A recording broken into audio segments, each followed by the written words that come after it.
Welcome, John. I'll let Sam know you're here. Have a seat over there and we'll be right with you. Thanks.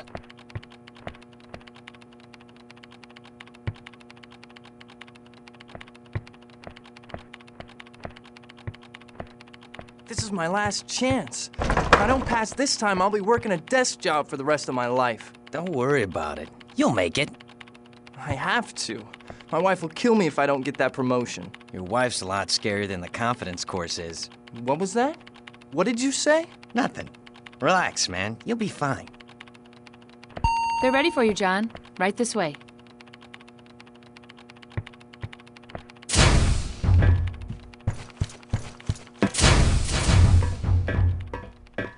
Welcome, John. Glad you could make it. Good to see you again, old friend. The shop asked me to run you through a refresher course before clearing you for your next assignment. This will be a good chance for you to brush up on your skills before heading out into the field. Ready when you are. Okay, let's begin. Walk up to the door ahead of you and use the control panel next to it. That's right.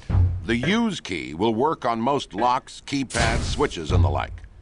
Move on to the next area and we'll start off with some basic agility training.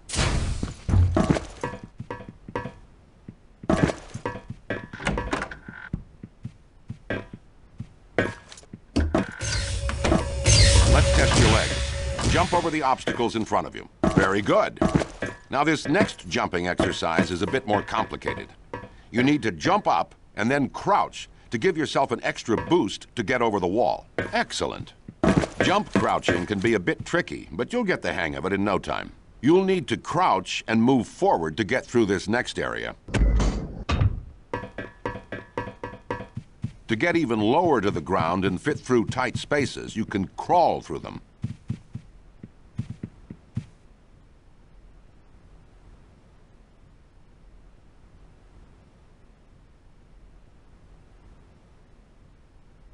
Nicely done. Jump into the pool here and swim underwater to the next area. Excellent. It's as easy as walking or running, isn't it? Good news, you've passed the first part of the test. So let's move on to weapons training.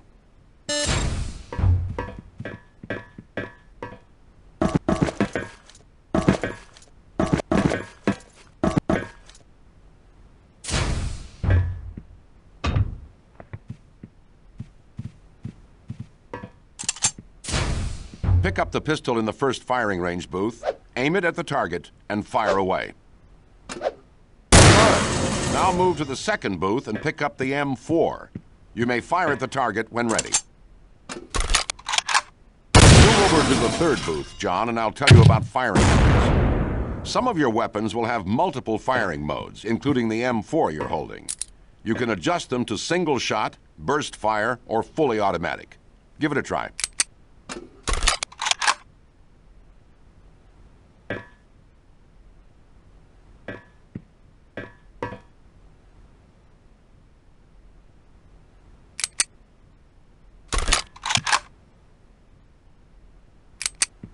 Good.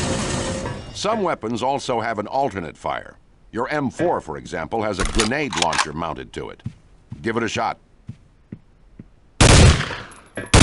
Just be careful where you point that thing. Those grenades can be just as deadly to you as they are to the enemy. Firing modes and alt fires vary from weapon to weapon, but you can figure that out as you go. Let's move on, shall we?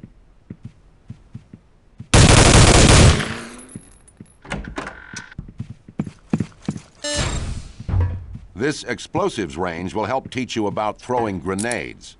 Take a few practice throws and get a feel for it.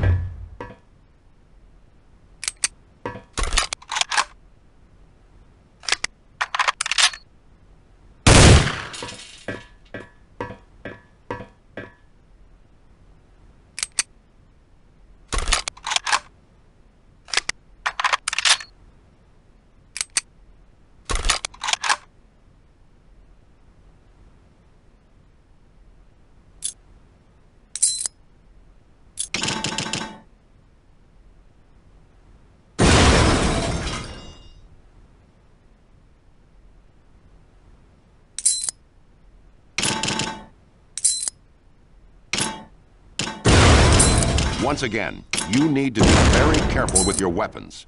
If not used properly, they can do you more harm than good. Literally. Let's move on to emplaced weapons.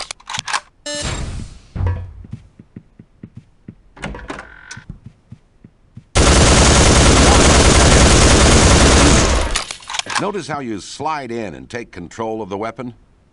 You may find these babies mounted in the field or on attack helicopters. Get familiar with them, and they can be your best friend. Up next is hand-to-hand combat. Let's move.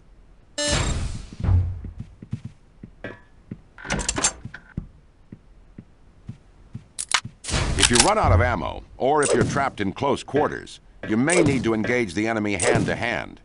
In these cases, use your combat knife or the bayonet mounted on the end of your AK-74. You may attack the enemy at your leisure. Very good, John. Glad to see you're staying in practice. Weapons training is complete. I'll meet you in the next area for HUD training. I'll be communicating with you through your radio headset.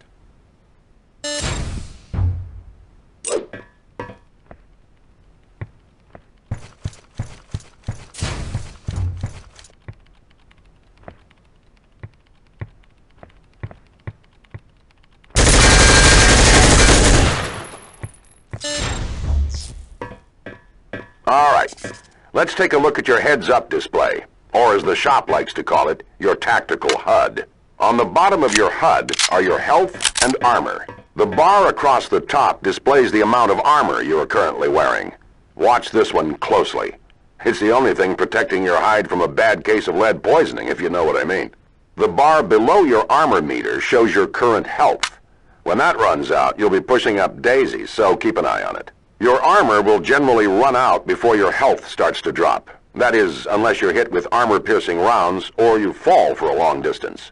To the left of your health and armor meter is your personal audio detection device, or PAD for short.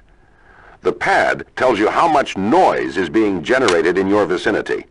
The more noise you make, the easier it is for enemies to find you. Keep your eye on the PAD display if you're trying to be quiet. If it turns red, everyone will know exactly where you are. The lower right-hand image is your weapon inventory.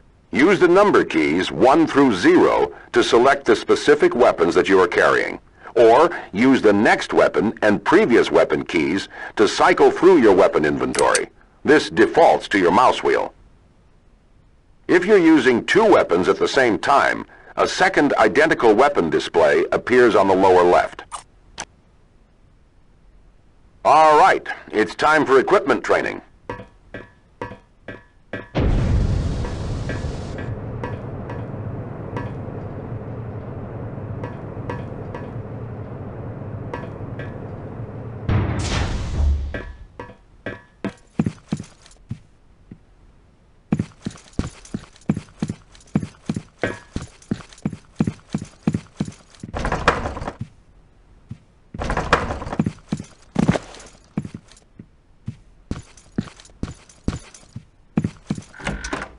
Okay, John.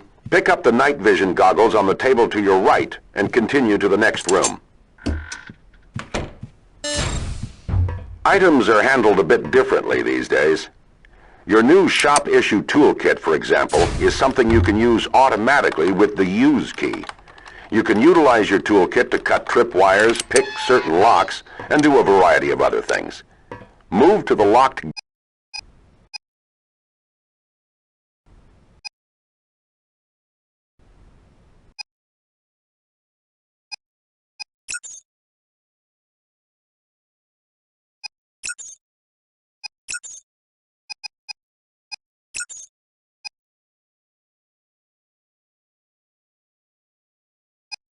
Good.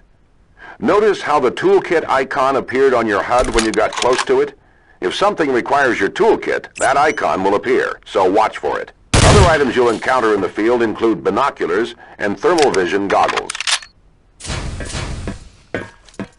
Activate your night vision to move through this darkened area.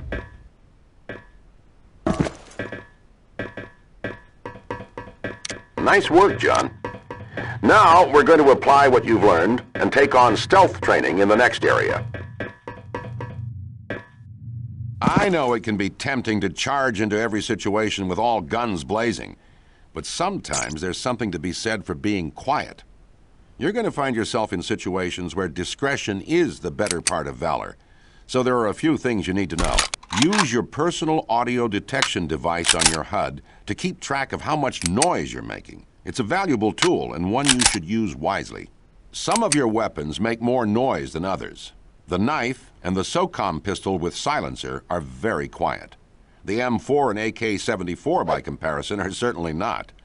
If you're trying to be quiet, select the best weapon for the job. The crawling you learned earlier can also help keep you out of sight, especially in jungle areas.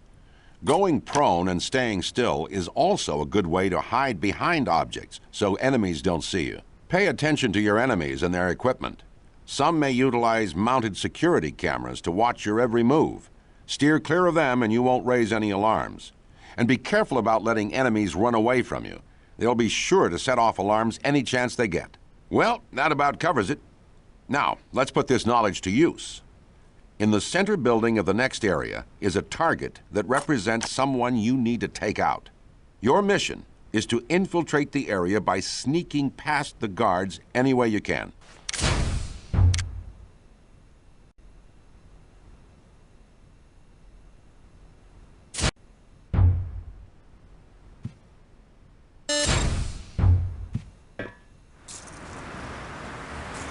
Don't attack the guards patrolling here.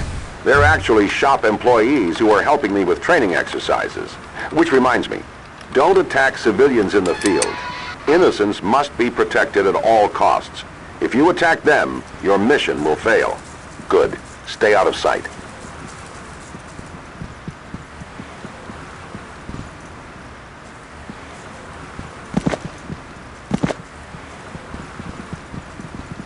You can lean around corners, which is useful to survey an area while remaining somewhat under cover. Go up to that wall and lean around the corner.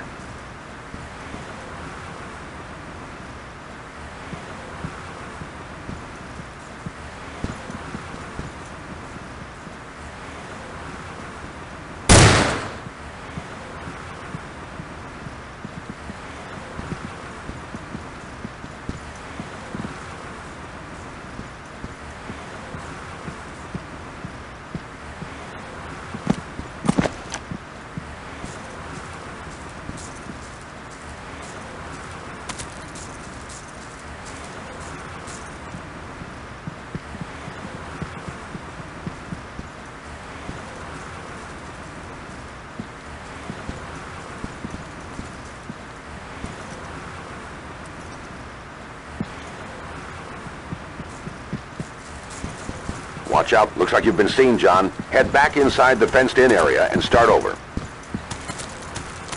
Looks like you've been seen, John. Head back inside the fenced-in area and start over.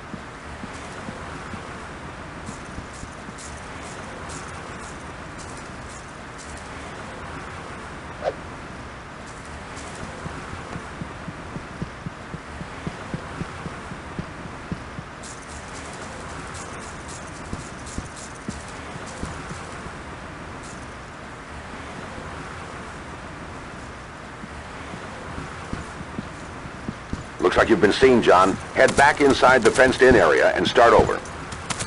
Looks like you've been seen, John. Head back inside the fenced-in area. Looks like you've been seen, John. Head back inside the fenced-in area and start over.